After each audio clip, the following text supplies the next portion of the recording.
So today we're doing what we call one of our up-to-the-minute events. We try to do these when things are unraveling around the world and we want to shed some light onto what's going on in real time in the news. And we're very lucky because we really only have to look down our hallway to find the appropriate speakers for these types of events.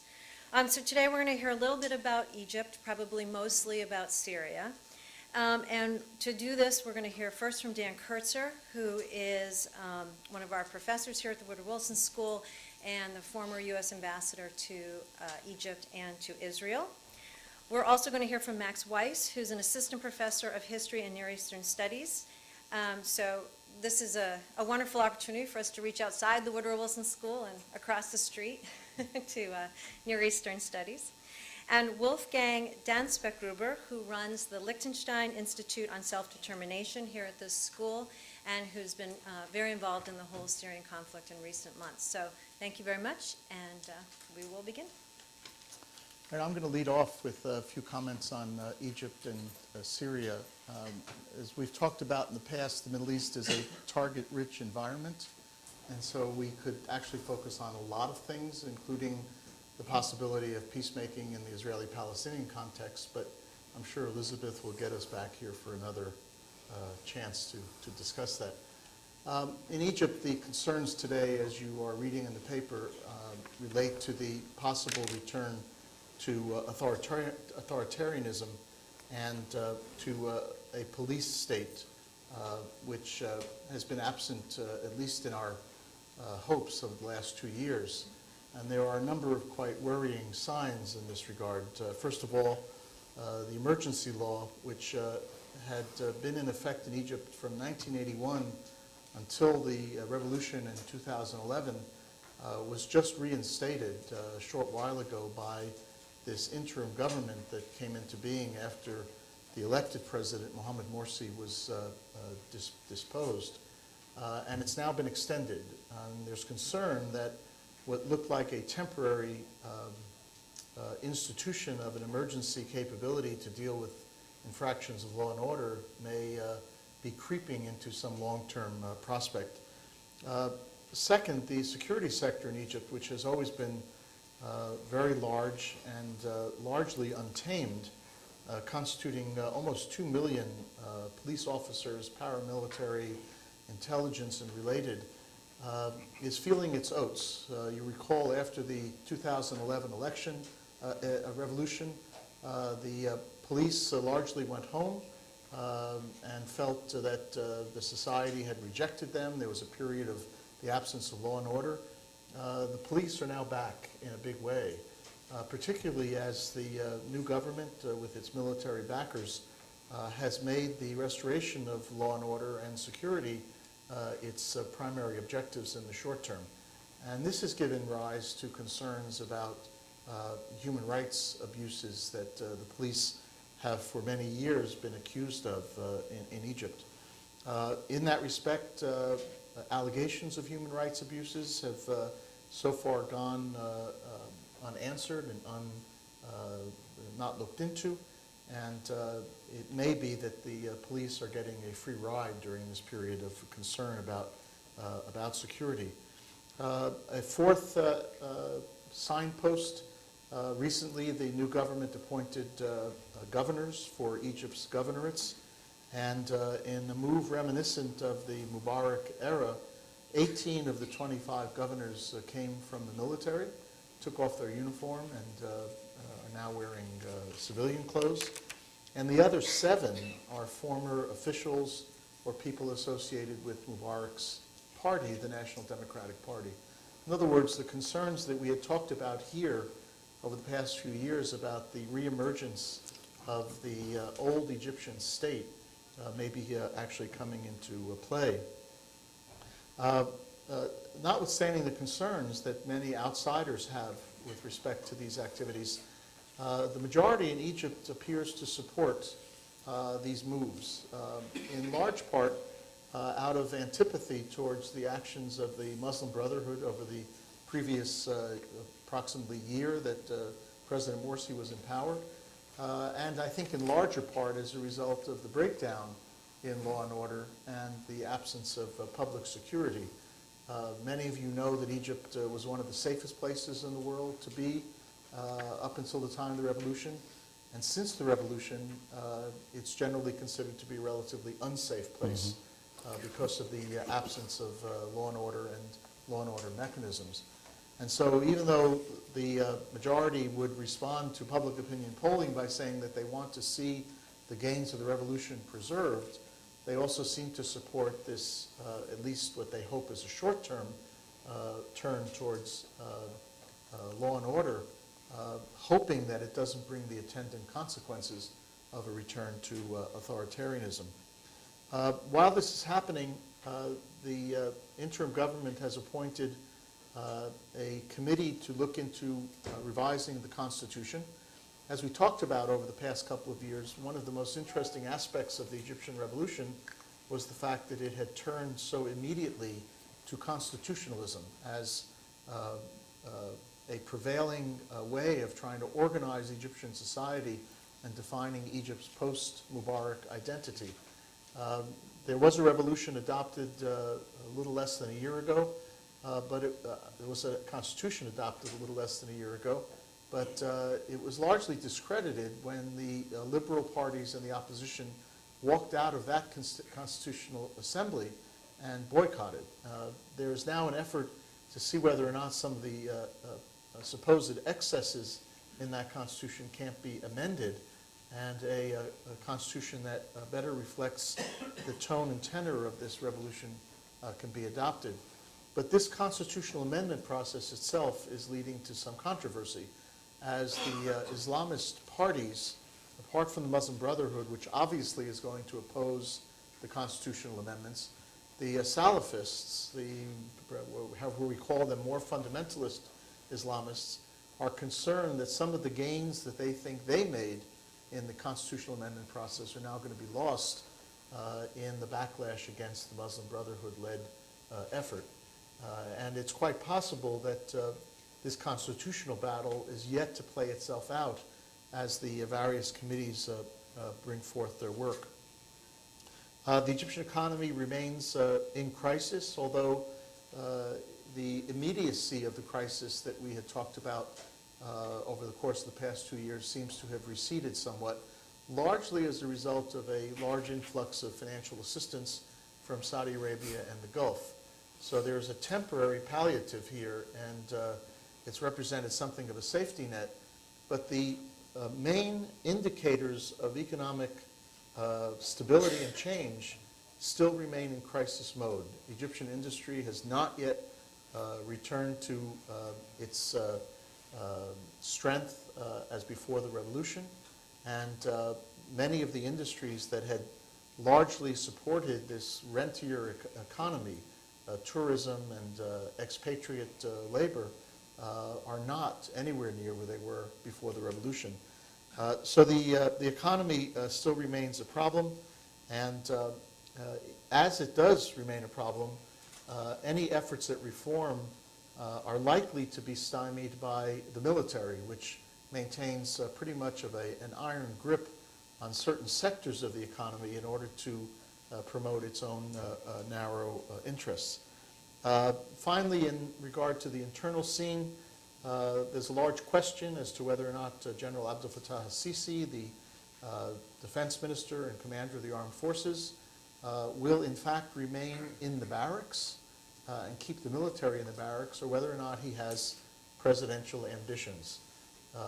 There may be a some popular support for his becoming president. If you look at pro-government rallies, you'll see his picture quite predominant.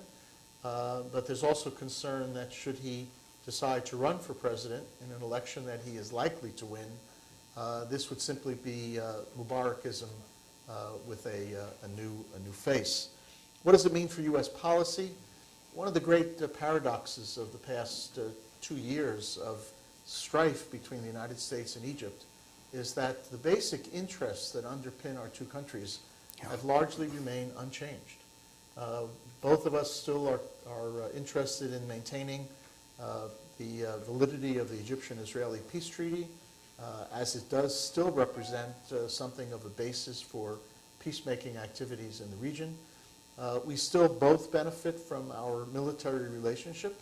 The Egyptian military may be less dependent on the United States on the daily feed of our assistance to maintain itself, but in terms of its overall doctrine, training, and equipment, it has largely become an extension of an American-Egyptian strategic plan, and that has not changed at all. Egypt's security threats remain not only the way they were in the past, but in some cases now have intensified. More concern about developments to its south in the Nile Basin and the possibility of Ethiopian activities to dam up one of the sources of the Nile River, creating ultimately a water crisis in Egypt. Concerns about excuse me, spillover from the Libyan instability. No real concerns about Israel other than large political concerns. But now one of the most predominant features in the Egyptian landscape is a destabilization threat from internally from the Sinai Peninsula, and the possibility of what I guess we would call jihadist or even al-Qaeda elements filling in a vacuum that's been created by this absence of law and order. So in this period, which has been marked by significant discord between the United States and Egypt, nonetheless, our strategic interests have largely remained the same as they've been over time. And what this suggests is that we are facing much more of a problem over language and rhetoric, and over, in our case, America's propensity to try to decide Egypt's internal future than we are over raison d'etat, over strategic interests that may divide us. Egyptians have always been exceedingly nervous about interference in their domestic affairs by anybody, and that has been now sharpened as a result of the revolution. And to the extent that the administration wants not only to maintain a strategic relationship with Egypt, but also to see Egypt move in a certain direction, a liberal, open democracy, we seem to be getting in the way of this Egyptian attitude.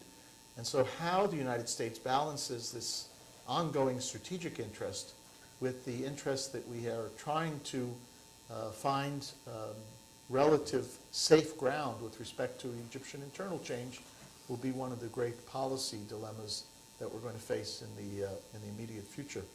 I've run over my time. I did have a few things to say on Syria, but I'll save them because you've got two Syrian experts about to speak. Thank you very much.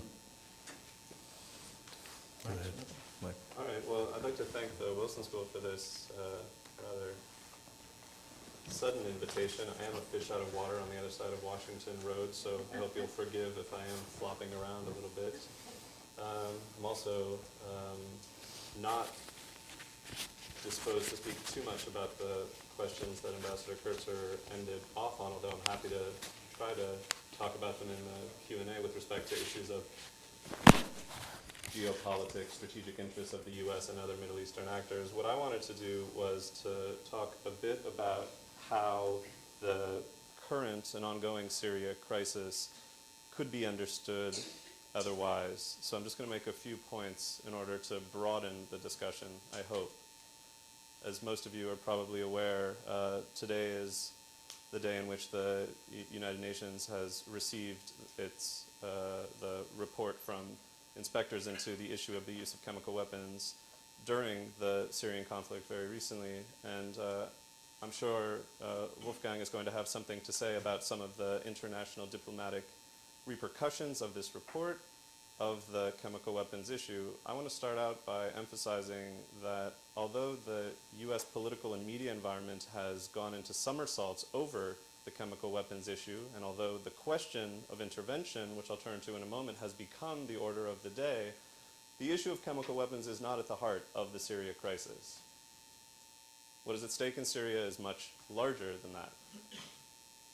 So we can debate the issue of getting all Middle Eastern states who are not yet signatories to the chemical weapons treaties on board with it. And that is a question that is obviously of the utmost importance at the moment on a global scale. But I want to emphasize that there are other ongoing crises in Syria that have been going on for 2.5 years now that are just as worthy of our attention. So in addition to saying that chemical weapons, while on the front page of the newspapers and in the forefront of our minds here, is only one issue among several. The issue of humanitarian intervention is something that certainly is going to come up in the discussion here as well, and I simply want to stress again that although there had been some involved in the Syria crisis for the past 2.5 years who had been demanding intervention on the part of the US and other international actors, the chemical weapons issue is but one more chapter in that story. So with those two caveats framing what I have to say, I would like to emphasize that the crisis in Syria is critically not one that can be understood as a bipolar conflict between the Syrian regime and the armed opposition.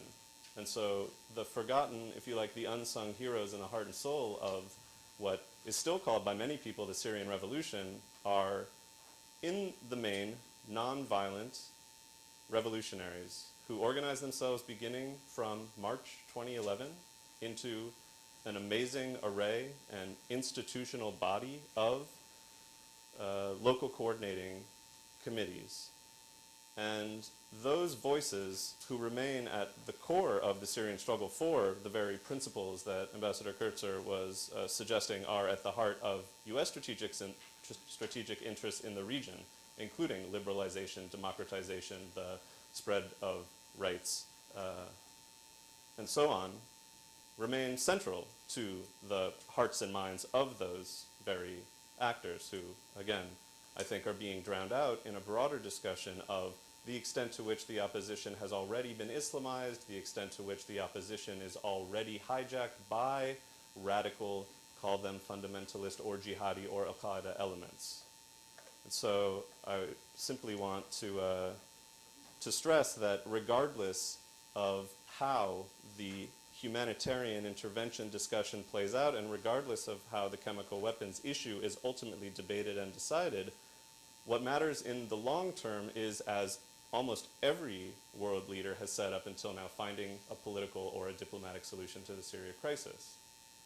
So the question before us, and indeed before those who have a connection to the decisions that are being made on a global and on a regional level, include how best to get there. I have argued, and I would continue to argue, that the best way, and I imagine that Wolfgang will touch on this issue as well, to continue to push for a diplomatic solution in Syria is to get all of the local, regional, and international actors to the, or all of the, tables. Now is a particularly propitious moment, it seems to me, to push for even greater diplomatic activity now that there is a lull in terms of the beating of the drums of war.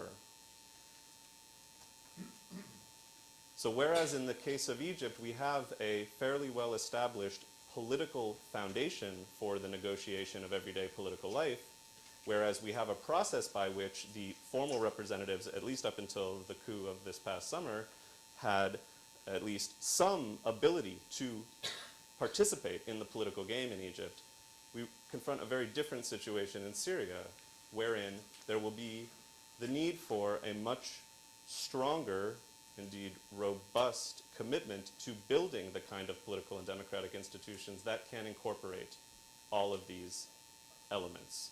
And so, again, resolving the issue of responsibility for the use of chemical weapons, most recently, regarding the issue of resolving to bring certain figures, including Bashar al-Assad and his allies, and perhaps other elements within the rebel forces, to justice before international legal institutions, such as the International Criminal Court. These are all discussions that remain open and important for discussion. But the most urgent matter remains, at least on the ground, inside Syria, a resolution, first of all, a ceasefire and a commitment to some kind of political process. And I would stress again that it's my personal opinion that the only way this is going to be even moderately successful is to incorporate actors and voices from across the political spectrum and across the regional landscape. That entails Western powers, regional powers, and local actors. So I would stress there, with respect to Syria proper, this means not only the official representative of the Syrian opposition, namely the National Council, but also those actors, some of whom have integrated themselves into the council proper, some of whom remain independent. And so this is a process of diplomatic activity that is well beyond my pay grade. So in terms of being able to make such a thing happen, I would certainly cede the floor to more seasoned folks in order to hear about what that would practically mean. But again, from my perspective, finding a way to incorporate all of the Syrian players on the ground in Syria and outside into such a process remains essential, and indeed there may not be a better moment than right now to begin to act on it. Thanks very much. Well, delighted that organized and that we are able to discuss with you. What I'm saying is, I would like to say, is really, I say it in my personal capacity as Wolfgang Danspeckgruber. Number one, what is the Syrian conflict? There is no such thing yet as a unit about explaining what this conflict represents. Some argue it's a civil war. We had countless meetings here where we said, and it was told us, no, it's not. Others say it's a sectarian war. No, it's not. Others say it is really a strife. It was at least a strife for, as you rightly mentioned, for simply opening up, as one of the Syrians told me, for just human dignity and a credible future. For us here, if I could have my first slide, I thought I'd go with you quickly through some of the key issues, and then we have Q&A. And, oh, supposedly it would shine up as there, but it doesn't. Okay. Let me first say you have to talk, at least, if you analyze the Syrian conflict, you have at least to talk about, I do it like in class and get up.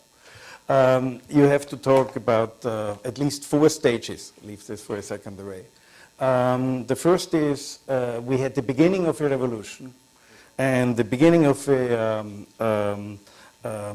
opposition struggle in March of 2011.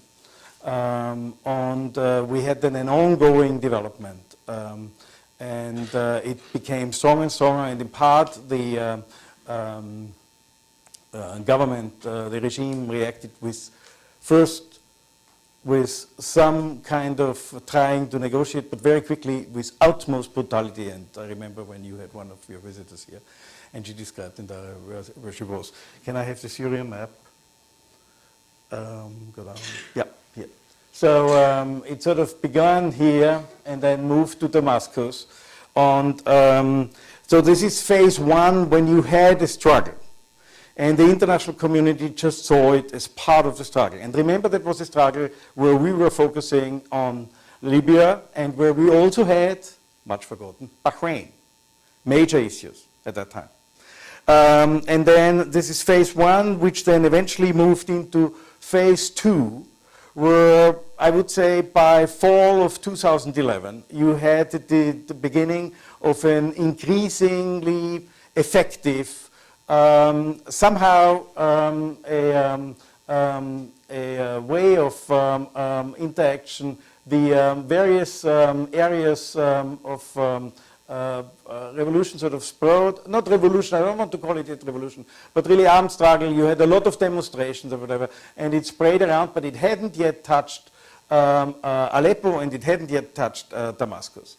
And eventually, by spring of 2012, you began with phase 3, where that was a time where we had, some of you were with us at that time, where we had the big Duisenberg meeting, and it became clear that on the one hand, the Syrian opposition which was by that already quite convoluted, tried to organize itself, tried to get into one leadership, and the discussion was in order to stop and to save at least civilians.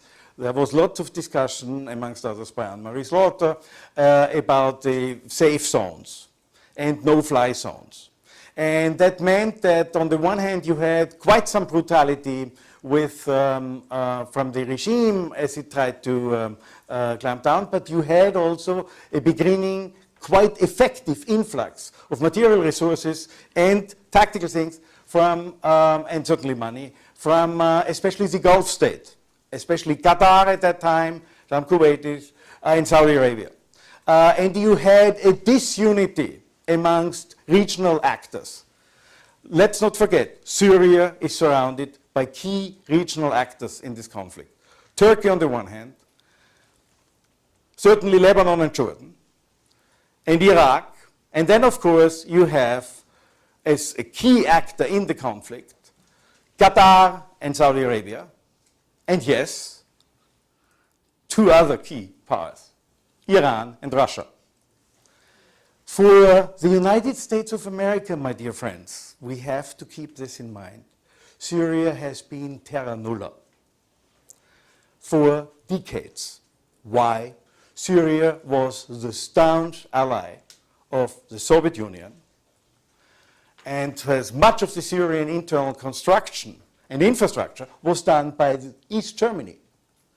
And much of the training of Syrian officials was done by either Russia or by the East Germans. Yes, Iran is relevant, but no, for the actual acting of Syrian officials and Syrian military, it is East Germany and it is Russia in particular.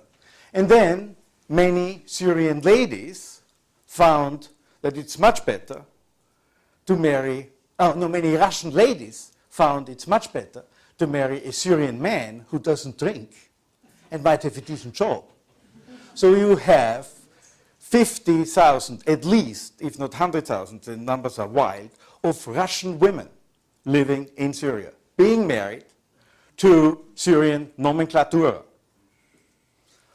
And then, of course, much of the Syrian infrastructure, electric power, was built by Siemens and other German and East German companies. So you have this special, so Syria for the Eastern Europeans, East Germany was a long time part of Eastern Europe, and for Russia, Syria has a totally different meaning. And I haven't even mentioned yet the relationship with Iran. This has been much written about, and we can come back to this. But in the spring, in the spring and summer of 2012, the crisis, which then developed for many of us to a civil war-like situation, became very intense, so intense that some intelligence services said it's only a question of time till Assad is falling. By summer of 2012, and especially fall of 2012, the countdown of the demise of the Assad regime ran fast, and there were wildest projections of Assad being out in March. Remember that. No more money, no more thing, whatever. So I remember when we had one of our meetings in Vienna in November last year, that the saying basically was, don't worry, try to help the refugees abroad, but the Assad regime is going to fall. The issue then was, however, that the question raised, there were two questions which we raised in our meetings, and I'm proud to say that the first one was in April 2012, the chemical weapons. Go to the chemical weapons file. Syria has more wild numbers than 20,000 tons of chemical weapons. Syria has had the chemical weapons as its, as it called, deterrent of the small man, the cheap deterrent against Israeli nuclear weapons. That was the Syrian dictum. And Syria could never have built its chemical weapons arsenal, nor its chemical weapons way how to deal with, without active Soviet support. It became very clear that the chemical weapons might be, anybody of you has ever heard about Sun Tzu, the Chinese strategist, the last attempt where it says in Sun Tzu, don't ever corner your enemy. And I've heard from people who negotiated with President Assad that he would sometimes just mention, before we go down, we burn the earth and the region. You hear parts of Soviet strategy in it, but you obviously hear other elements in it also. That was by 2012. And lo and behold, by March 2000, it sort of developed, that was actually in May 2012, I can't say precisely, but he said this. By fall 2012 then, there was this sort of feeling that it would sort of go down. And in one of our meetings in Vienna in November, we warned that if there is the perception in the Assad regime that it could come to the final moment, beware of the chemical systems. Lo and behold, end of November 2012, there were first clear identifications by intelligence operations that they begin the stage 1 of mixing and preparing chemical warheads. I'm not an expert in chemical bacteriological warfare, but I can only tell you using chemical weapons is very complex indeed. You have to pre-prepare it, you have to mix it, you have to then prepare them for the filling process into the warhead, which is a highly dangerous process. And then you have roughly 6 weeks to use the warhead. Otherwise, there's a chemical process inside which makes it in. To destroy chemical weapons is one of the world's most complicated ways. And certainly you cannot bomb them. And you can't bomb the various elements. So there was a moment when there was phase 1 or phase 2 of the preparation of chemical weapons in the way in November 2012. It was just after our meeting. I will never forget the emails we got. This created a concerted reaction, and I want to emphasize this, by Sergei Lavrov and Hillary Clinton, and I think even President Obama, to tell the Syrians, don't, yet, you do not. So stop. December 2012, it was clear, it was stopped. And then came something else. Phase 4 began spring this year. And this something else was, remember we had the Munich Security Conference where with Lakhdar Brahimi and others, one met all kinds of leaders, including of the opposition, who were there in Munich. And there was an effort to talk, and to talk even with having the Iranians in the vicinity. Because it was very clear, and I want to say I propagate and I really applaud what Max said before, I do only believe in a diplomatic solution. You cannot solve Syria militarily. You have to do it diplomatically, but with force. But you have to do it diplomatically. And the issue was that by that time there was the perception we could move. But suddenly, within the opposition, Al-Khatib he suggested to talk to Assad. I was at that time in Cairo, we met in Cairo. There was a real involvement. Many of you might have met the Archbishop of Aleppo, who was here, was deeply involved in this process. to talk, to reach out. And then suddenly the Syrian opposition changed the leadership. There was a major leadership crisis, and I can't tell you how precisely, but by March, April, we heard first reports of effective Hezbollah involvement in the fighting. And a whole new way, I remember having an argument with an Iranian colleague about the 1 billion line of credit which they got, having a whole new phase of additional materials coming in. And that began to change the tide. Now, ladies and gentlemen, I would like to emphasize that by that time we had roughly 85 to 90,000 dead, and we had already at that time more than 2 million refugees abroad and more than 4 million internally displaced. And if we quickly go to the second slide and then I stop, no, go up, back. Well, yeah, that's fine. Where we are now is you have certain areas where you have, you can see this yourself, a clear sort of line of stalemate, but you have to come back to this. I would like to make you aware that in terms of foreign involvement, as I said, you have special great power involvement there. You have great power interest, particularly by the Russians, also by the French to a certain degree.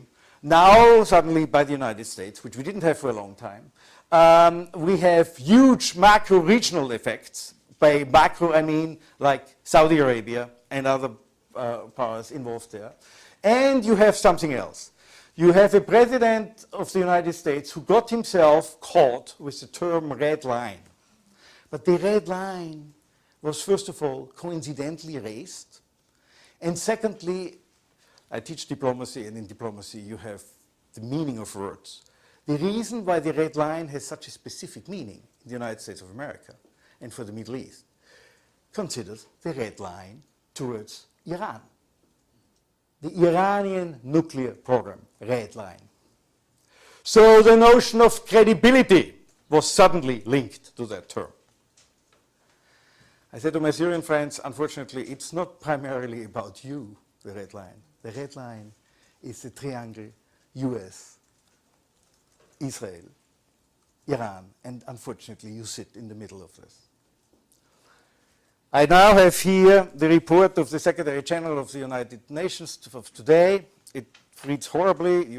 I can circulate it.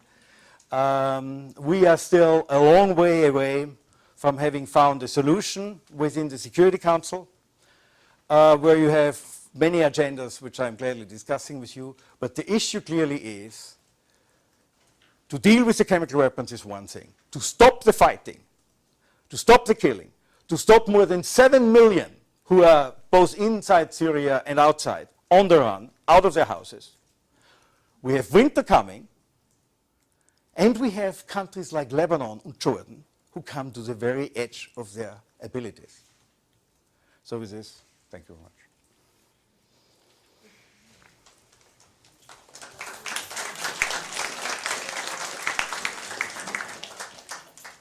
Okay, so we'd like to open it up for questions and answers, and certainly Professor Kurtzer will also answer questions about Syria as well. But before we start, I just want to put 2 plugs in because this is an audience that I think will be interested in this. We have the President of Tunisia coming next week, Thursday, September 26th, in Richardson, and that's going to be at 5 o'clock. And we have the President of Turkey, who's coming Friday, September 27th, and he will be at 12 noon in Richardson. And so obviously those 2 speakers will touch on a lot of the issues of Arab Spring as well as the Syrian crisis. So I just wanted to put that out there. So questions. And I'm going to call on students first, so students, don't be shy. Raise your hands. And I would like to say that we make a little reception, an impromptu reception, at the end afterwards in LISD for those of you who want to discuss. Yes, thanks to the stockpile of wine in Wolfgang's office. We get to have a reception. Yeah. Yep. Hi, I'm an MPP student here Yep. at the Woodrow Wilson School. My professional knowledge and background involves the war in Bosnia in the 1990s. And I unfortunately focused on the Srebrenica massacre, which happened at the tail end of a multi-year war And my understanding of that conflict is that although particularly Bosnian Muslims had a very strong interest in not losing their people in huge numbers, they nevertheless carried on fighting, as did the Bosnian Serbs, because they believed they could get more out of staying in the fight than they could do from getting to the negotiation table.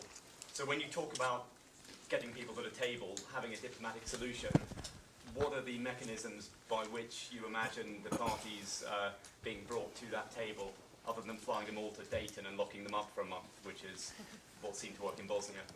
I thought that's really touchy because I just 2 hours ago finished an article referring to my experience. I was in Bosnia as an ECMM member, and I was with Christopher Hill in Kosovo, and I hope Chris Hill is coming here anyway also. For me, the example is Kosovo. By the way, just to give you an idea about the brutality of the Syrian conflict, before I came here, because I was just writing on this stuff, I went through the notebooks, and I wanted to tell you that we have now, after 2 years, more than 100,000 dead, and more than nearly 7 million being sort of moved out of their houses. In Bosnia, we had, at the end of the 4.5-year war, 100,000 dead, and roughly, I would do this myself as a guesstimate, something like 3 million or 4 million, if it was. In Kosovo, which nearly, to quote Sir Michael Rose, General Sir Michael Rose, who nearly brought us to World War III on the airport of Pristina, we had only, terrible, I'm sorry, one is too many, okay? I really would like to be on record for that. But we had 5,000 dead and 300,000, if max, moved. So it just shows you where Syria is on that level. And the United Nations considers Syria the single biggest humanitarian crisis since its existence. To answer, Kosovo, and there Samantha Powers sort of moves it a bit. Kosovo worked out of a combination. Number one, we began, yes, bombing. Number two, it became very clear, there was a clear message to Slobodan Milosevic, we will not accept that you cleanse. Number three, John Major and others began to prepare, as the British Prime Minister, and it was especially the Brits, began to prepare land forces, and on June 10th, 1999, Slobodan Milosevic and the Vice President of Yugoslavia, Milutinovic, received 4 secret indictments by the ICTY, International Criminal Tribunal of Yugoslavia, to be indicted as war criminals. The other 2 were for their respective wives. And that supposedly, as I've heard from many, broke the spine. But there in Kosovo, Rambouillet did not work as a martyrdom. Dayton, however, worked in 1995 because you had a president of the United States of America who realized that if we don't settle Bosnia, he might lose the next election. And that president at that time, Bill Clinton, had on his hand a magnificent negotiator, Richard Holbrooke, who, through the contact group, I was a young man involved in some of these issues, that worked. The contact group worked, but you had a different international system. The United States carried the day post-Kuwait. The shadows of Kuwait were still there. So today it's a bit more complicated. If I could jump in and offer maybe a slightly different perspective, both on the diplomacy and then the challenges of essentially Geneva II, which is translating this into a diplomatic outcome. The goals of Geneva II are not contested. There are ceasefire, transitional government, elections. What does that mean, though? Does it mean that Assad goes before a transitional government, or is Assad part of Geneva? Does it mean a ceasefire in place, or is it a ceasefire in which the gains of the relative parties are concretized and become factors in the Geneva discussions? Who plays in the Geneva negotiations? Is Iran a party or is Iran not a party? So it's getting to Geneva is a wonderful goal, but the diplomacy is now beset by extraordinary differences of view that have not necessarily changed as a result of the chemical weapons advances. And we don't even know if the chemical weapons business is going to be seen through. But even if it does start to work, it doesn't necessarily lead to a breakthrough on Geneva. The one part where I might take slight issue with Wolfgang, he's the expert on Bosnia and Kosovo. One of the factors at play in the decision by the United States to try to convene Dayton, I think was less a factor of domestic American politics. In other words, I think that was not a major factor. I think the major factor was an assessment made that the parties had reached essentially a standoff and were tired. We were just talking in class about stalemates and mutually hurting stalemates.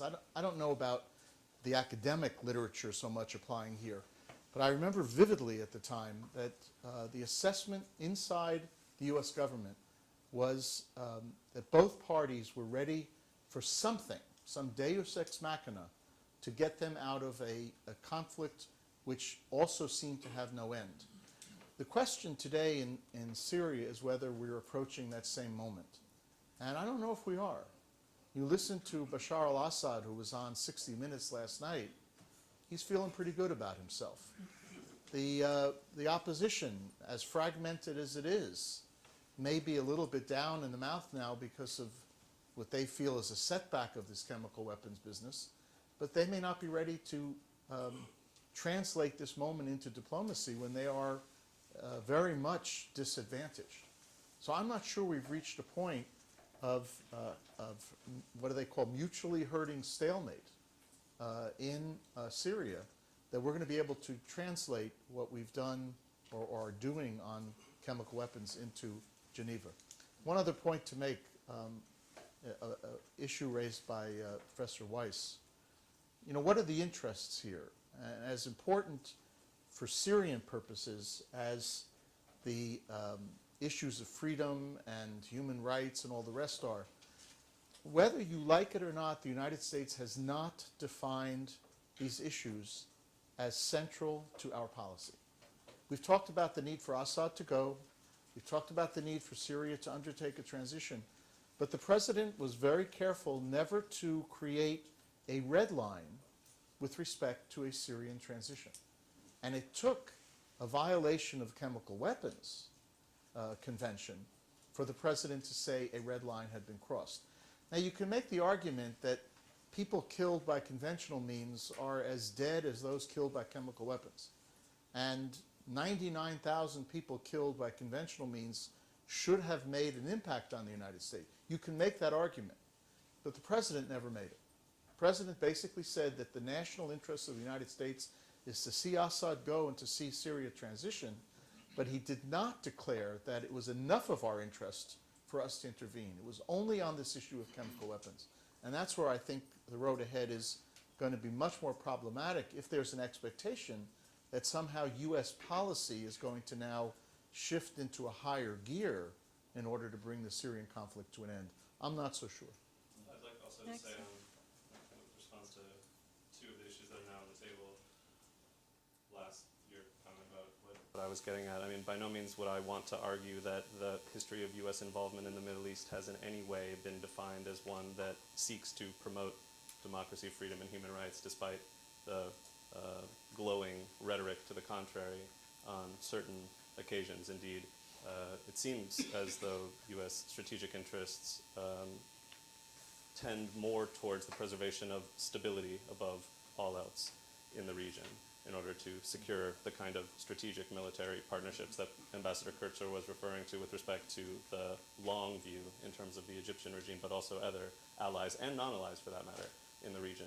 With respect to the question of how to get to the diplomatic table, I think it's also worth emphasizing that despite the apparent difficulty of the question regarding whether Iran has a seat at the table, or regarding whether any one of the major regional or international actors has a seat at the table, it seems indisputable at this point that we have reached a certain point in which it is no longer possible to talk about the unchecked use of U.S. hard power and soft influence in the Middle East or anywhere else. And so I think it stands to reason that the point of departure for any diplomatic negotiation must be a recognition of the multipolarity of the international system and the regional system in the Middle East at the moment, which necessitates the participation of major players on both the regional and the international scale. So I would say in response to the original question that the only hope for a diplomatic solution, whether we call it Geneva II or something else, somewhere else, must come through a recognition of that multipolar reality. Hi, my name is Jamie Morgan. I'm an MTA1 in the Woodrow Wilson School. You both talked, or all of you talked about the U.S. strategic interests in both of these conflicts. I, for one thing, spent some time in research on terrorist radicalization, and I think we've heard about various fundamentalist groups in both conflicts, and some of the, I'm not an expert, I don't know that much about the Middle East, but some of the things that I'm hearing are things that can or have been shown to lead to radicalization, such as political oppression in Egypt, violence and perceived lack of caring by the outside world in Syria. To what extent do you see terrorist radicalization as a long-term risk in both of these conflicts, and to what extent do you think that that's a strategic interest of the United States in both situations? Well, there's no question that in Egypt, one of our strategic interests has been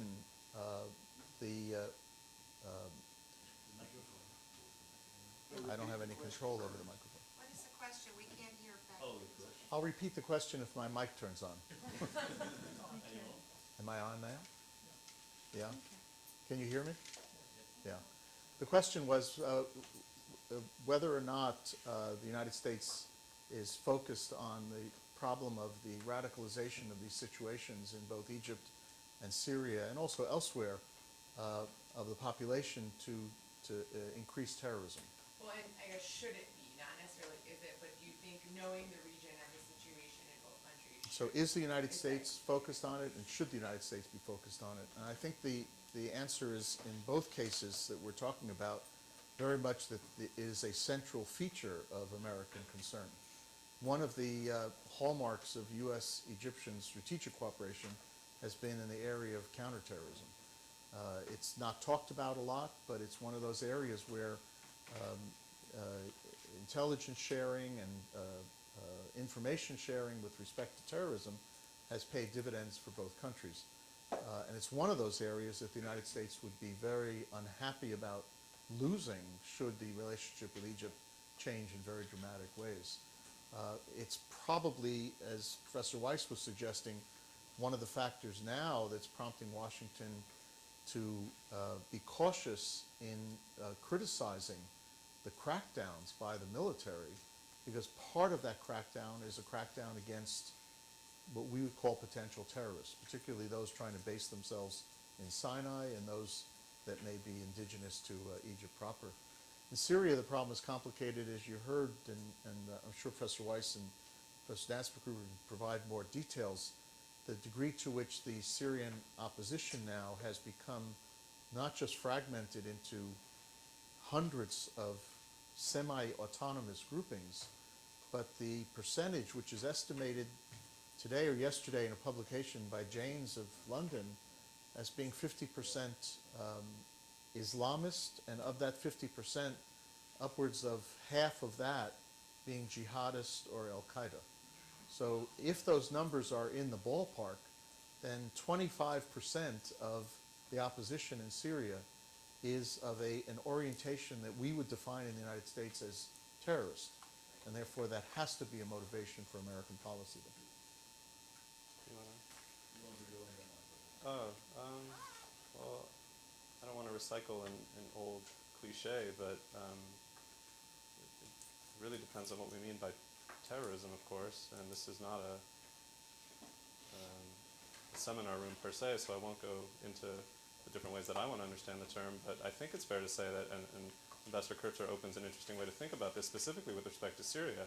I mean, there are subtle variations that one could identify among groupings that we could call Muslim, Islamist, jihadist, fundamentalist, and on, and we could parse it as specifically as you would like to, and there are experts all around this campus who do this on a daily basis, but I would like to emphasize the extent to which, at least in the case of the Syrian opposition, that this problem, the problem of Islamic fundamentalist infiltration of the Syrian opposition, has been a cornerstone of both the regime rhetoric on the part of the Syrians. From day one, the opposition has been discredited to be constituted by terrorist wreckers who seek to destabilize the venerable state of Syria. And on the other hand, at least from the safe distance, much as was said, I don't actually sit at the table. I'm in, as Professor Danspeckgruber said, I'm in the vicinity of the conversations. My understanding was that much of the official US administration position on this matter had a similar flavor, namely, we are not going to get too deeply involved during the first year and a half of the Syrian uprising with the opposition for fear that these are precisely those figures, those, from a very cynical perspective, those bogeymen are going to, in turn, create an even larger problem for us. So the issue at stake, at least in the minds of those Syrian secular and secularist revolutionaries that I know, is not whether there are Islamists or radical Islamists in the ranks of the Syrian opposition or within the Syrian social body. Indeed, there are. The question is whether that is the most pressing political issue to be dealt with at the moment, or whether the issue of, from their perspective, ousting Assad and his regime, or at least putting an end to the killing in the country, ought to be, those two ought to be, from their perspective, the central issues, and not the extent to which there is a terroristic threat. If I could have the map of the fighting. I wanted to tell you something not quite in principle. The issue of terror, the issue of radicalization, and the issue of moving to what we would call really terrorist ends is obviously something which is there. But under regular circumstances of a real house-to-house combat situation, as we have it there, I don't know whether any of you has ever lived or trained for house-to-house combat. And I don't know whether you have any idea of what's going on in these areas where you have, for weeks, no electricity, little food, barely water, no shelter, and injured, and no medication, and no medical services, obviously. In Bosnia, we began calling this pressure cooker mentality. You can't get out. You have nothing to eat. Your kids are around. There's no school. There's no, there's of course no job, no nothing. And this contributes to radicalization. And if you look at the map where you see that you have, unfortunately by now, of the main inhabited areas, 80% being involved and being concerned and touched, then it clearly shows that something is happening, which yes, might, and I couldn't agree more, obviously contributes to radicalization even of the just normal folks of the street. And in addition to this now, and there unfortunately comes in your concern, you have had in the last 18 months, very clearly, very well-documented influences by more radical elements who also be very much better trained and equipped. And this unfortunately relates to this real problem. Whom are we going to support? Are we not going to do anything and let this thing go down? Well, people need support. People need something because the fighting continues for whatever reasons. So they take support wherever it comes from. And I've seen so many reports where it's saying these countless young ones who join whatever, it's not for them that they have an ideology or they join they have some religious agenda, but they need money, ammunition, and they want to get into it, and they want to help feed, and make their family survive. So you have all these things, but plus you have a tremendous lack of discipline and organization and structure in the Free Syrian Army units. So unfortunately, by now, you have, in addition to all this, another element, a sectarian element, a religious element. Where in addition to regular house-to-house combat and to fighting and to fighting against the regime, you have now elements of outside support which clearly go to certain areas. And then, and here comes in now a whole Russian dimension. You have Armenians, Circassians, Chechenians, Uzbeks and others from Central Asia. And these are people who have been, through the pogroms of the 19th century, moved from their area to Syria. Obviously, Turkey, Armenia, don't need to tell you. I also don't need to tell you, and we shouldn't forget this, Aleppo is presumably the world's oldest continuously inhabited city. How old do you think it is? 8,000 years. Even the Chinese have respect for their culture. Damascus is some 7,000 years old. These are regions and cultures which are from ancient time inhabited.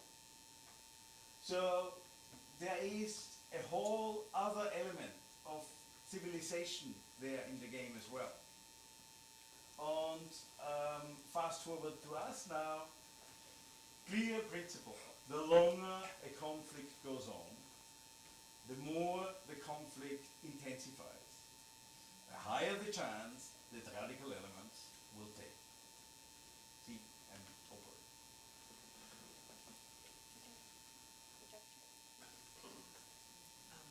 I have a question. Professor Weiss mentioned these local leaders who played a key role in yes, Professor Weiss had mentioned these local leaders who could play a key role in helping build democratic institutions in Syria.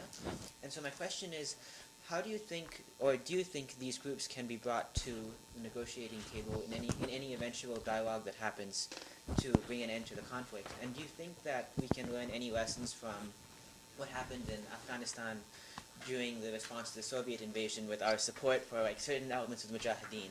And are there any lessons we could learn from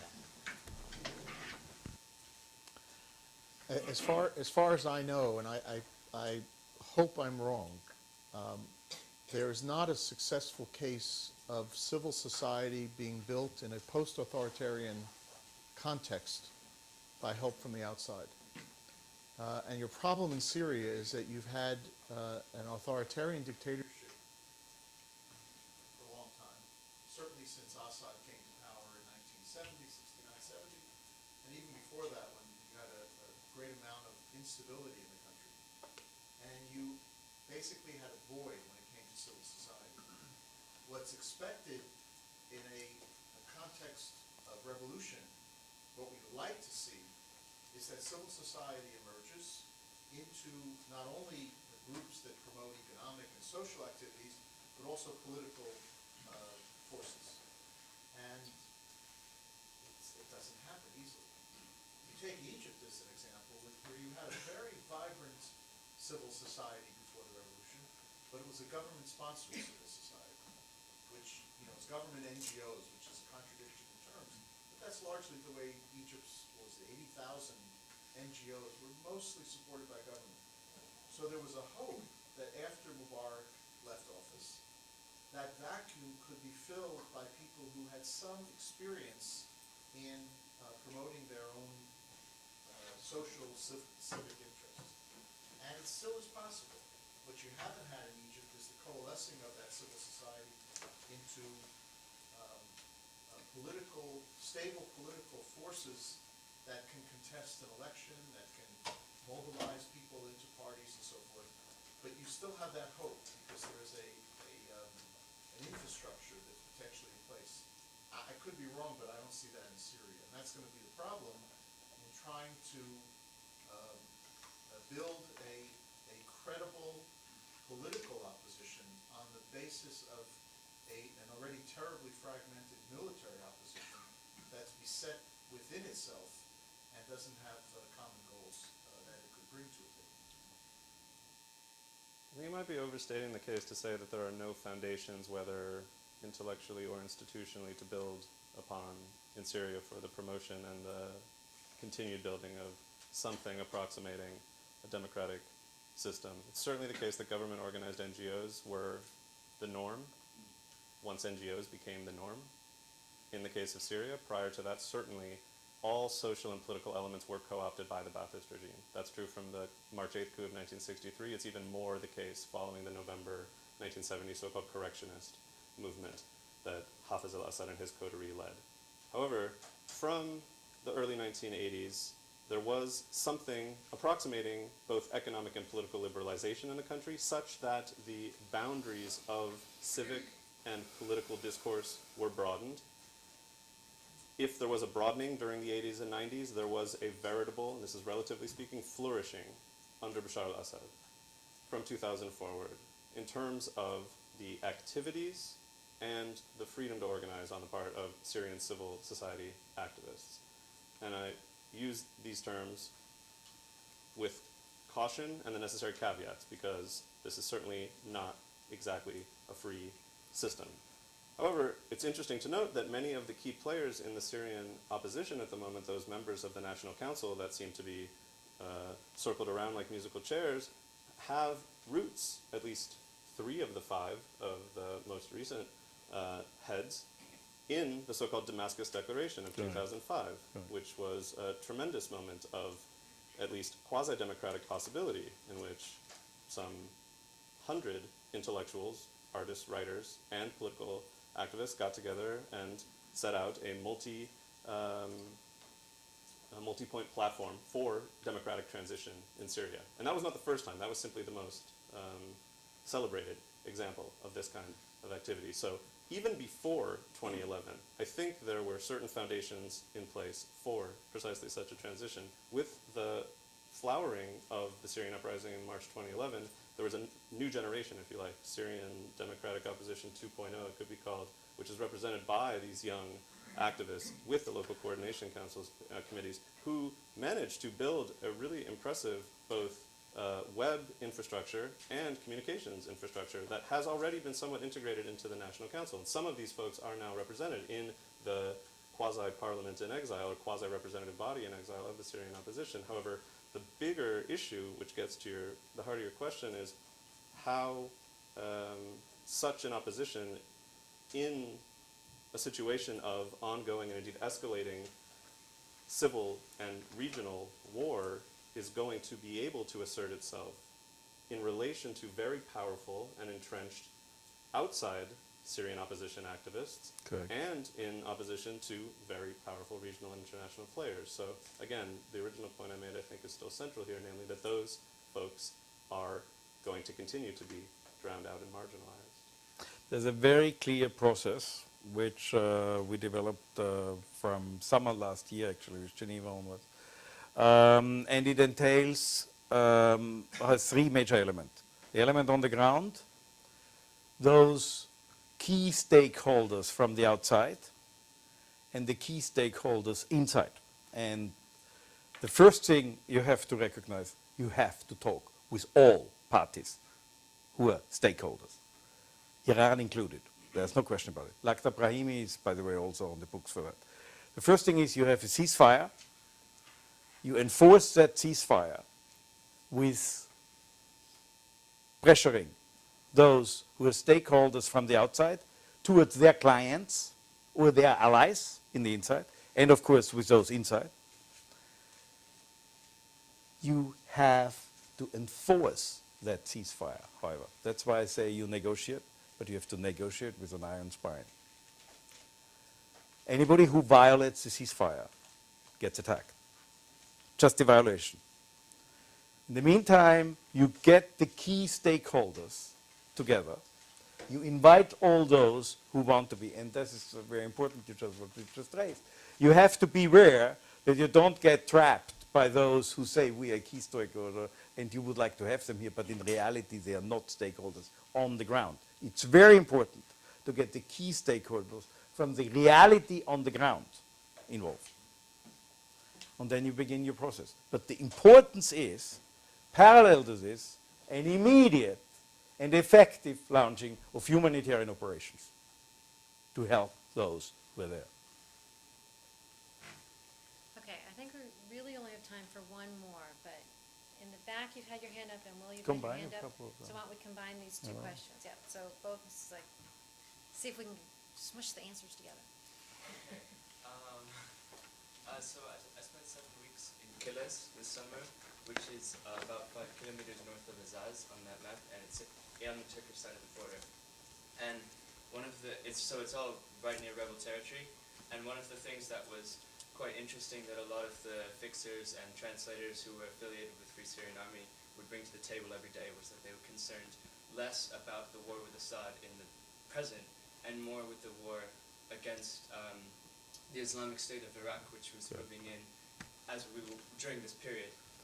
During this period, the Islamic State of Iraq in Al-Sham killed an FSA commander in Latakia and kidnapped one in Raqqa, and there's been a lot of fighting in territory that's been controlled by rebels for months. And so if I was never able to comment when they would ask, do you think it's a good thing for the US to intervene? I never had anything to say because there was this war against Assad for the present.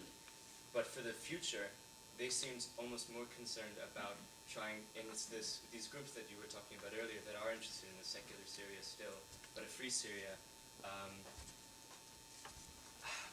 Would it be the right time to intervene in some sense in a post-Assad Syria to clear out not so much the Syrian jihadi problem, but the foreign jihadi problem? Okay, Will? I guess also on this question of U.S. involvement in both Egypt and Syria, I mean, one of the most common criticisms of the Obama administration has been this purported lack of a strategy toward both Syria and Egypt. But Ambassador, you suggested a sort of alternate narrative that perhaps the administration hasn't come out as explicitly in saying, and that is, well, we've defended our core interests in Egypt, we've kept the Syrian conflict, we're addressing the chemical weapons issue, and we've kept the Syrian conflict relatively within Syria's borders. So is the rest sort of style points, as President Obama said, or do we, so I'm just curious to hear your thoughts on that question.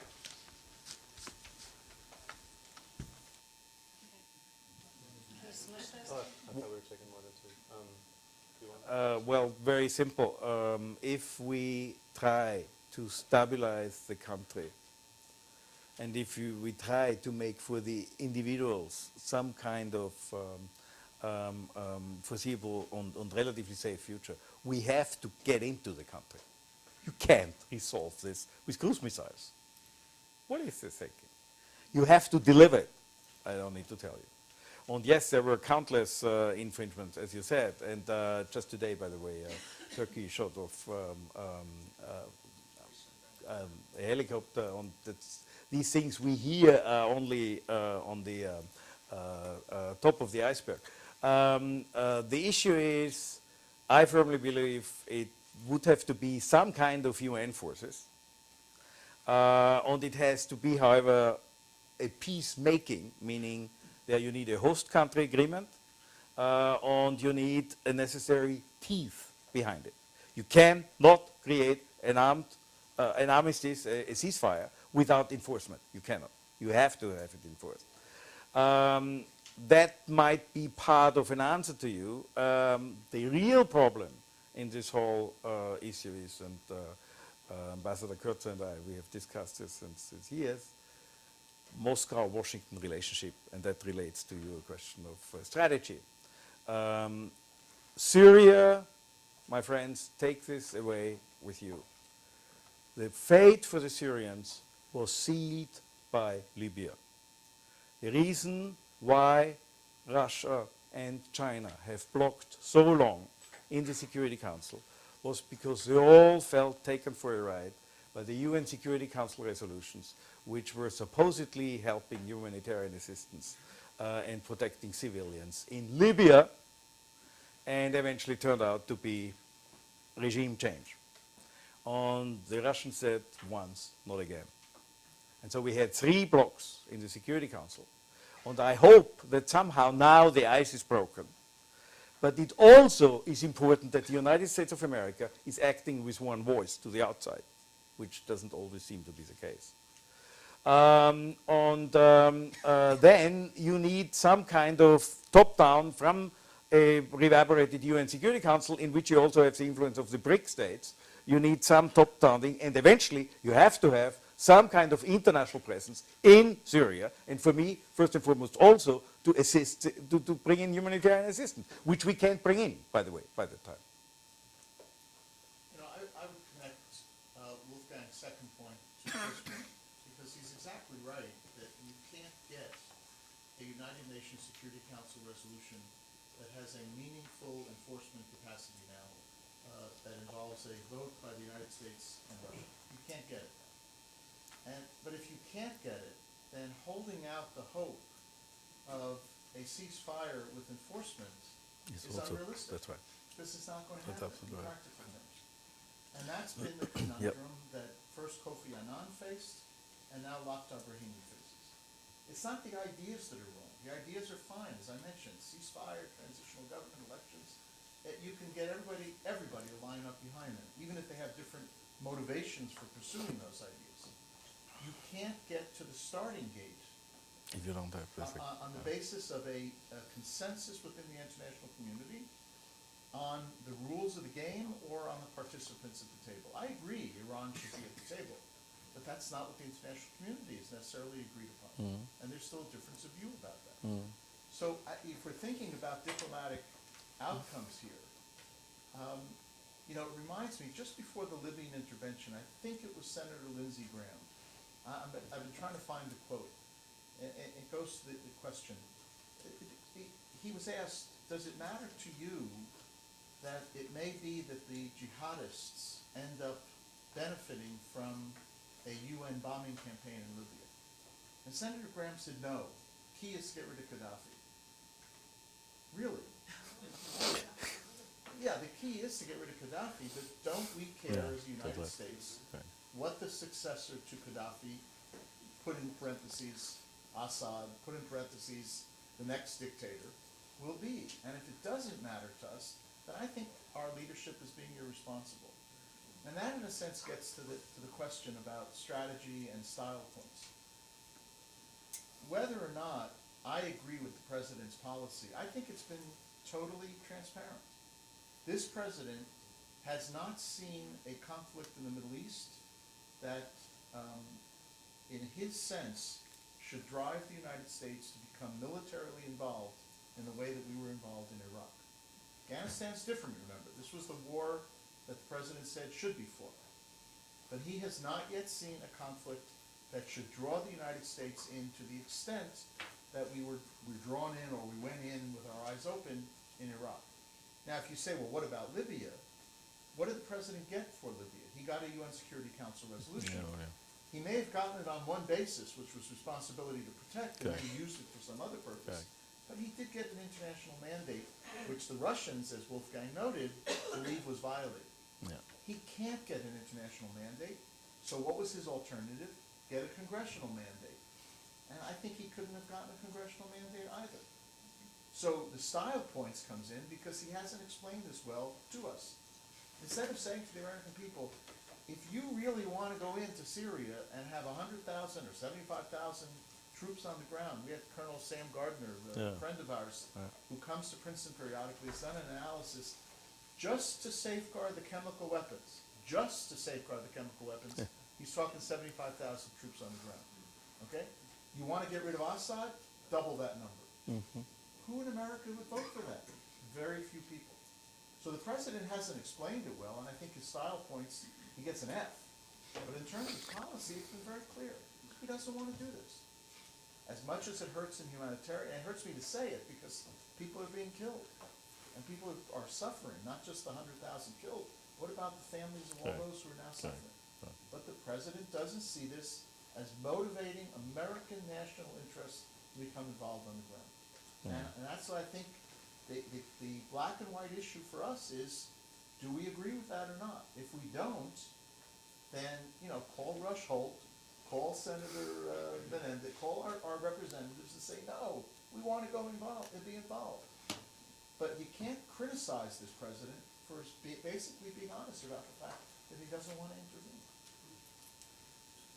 last word. It feels wrong for this fish who flopped in from the other side of the street to take that last word, but I just I would respond to the question up top by saying there seems to be a major misunderstanding of the situation in Syria on the part of the U.S. and the global left and its knee-jerk anti-war rhetoric, by which I mean there is already a proxy war going on in Syria at both regional and international levels, some of which is being discussed very transparently, some of which I know is not being discussed very transparently. I don't know what I don't know, but I know there are things I don't know. So, to go back to an older way of talking about things. That said, it's very interesting to think about the difference in terms of the way U.S. political discourse, popular and official, on the question of intervention, tout court, is going to proceed if we think about it in terms of the pinprick cruise missile versus the notion of getting our hands dirty and, I don't know, training rebels in camps in places like Jordan. And this raises very difficult, I think, of a different nature qualitatively questions than those about whether the U.S. should be involved or not involved, as if it's a binary choice. Given the extent to which this is already a proxy war, at least in my understanding of the situation, it can only be resolved in the ways that I think both Professor Danspeckgruber and Ambassador Kurtzer have been suggesting, namely by finding a way to get to the starting gate. And I think that was a very helpful and insightful point for thinking this through. But I also recognize that the view from the ground level is very different than the view from Washington. And so I would just close by saying that I think it's very important for U.S. political and media discourse to begin taking much more seriously those Syrian voices on the ground in the country and on its fringes than have been given an opportunity to speak, at least in the kind of media circus that happened in the past 2 weeks. If I could just add one more point, just on this last point. One of the questions, forget what you call the hard left. Let's talk about the hard power analysts in this country. One of the questions that they're analyzing against the backdrop of the issue of this proxy war. In other words, if Assad remains in power, the theory goes, then the Iranian influence in the region is enhanced. We now see Russian influence enhanced. American influence is in decline, and Israeli security interests are harmed. That's the argument for the proxy war leading to American action, okay? But the hard power analysts also have to take into account the question of whether or not American power was enhanced as a result of the last two interventions of the United States in this region. Did they help our credibility? Did they help our deterrence? Did they help the projection of American values and power? And most of those answers, I think, are no. Now, that doesn't mean that we should never intervene in conflicts. There are going to be conflicts in which hard American interests are at stake. I think the problem, not just for the hard left, but for the hard power advocates, is that they have not yet defined Syria in terms of an assault on concrete American interests that would require us to employ military force.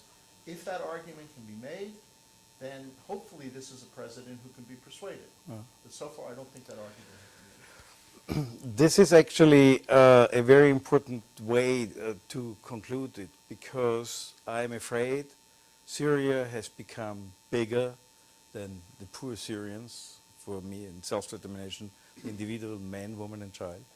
It's become bigger than the region and the macro-region, and has really transcended into a huge case, not only for R2P, responsibility to protect, but also in view of what you just said, how does the United States of America, which has, especially in the 1990s, argued that we won the Cold War.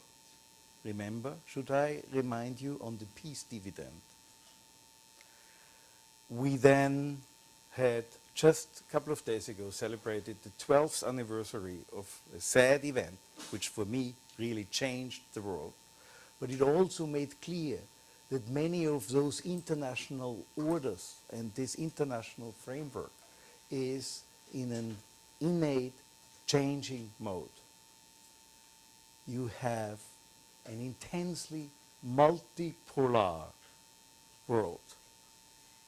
Brazil, Russia, India, Indonesia, China, South Africa, and an erstarking Germany, and a Europe which has to find itself, and a Russia which tries to reassert itself. How does the world, my friends, look 15 years down the road? If colleagues of us in the diplomatic community already now hold Libya against us, hold Iraq against us, what might they say we did with Syria or we didn't? The way how this crisis is resolved also transcends the administration of President Obama and goes already far into the next presidency. And I really think it's very important that we keep that in mind.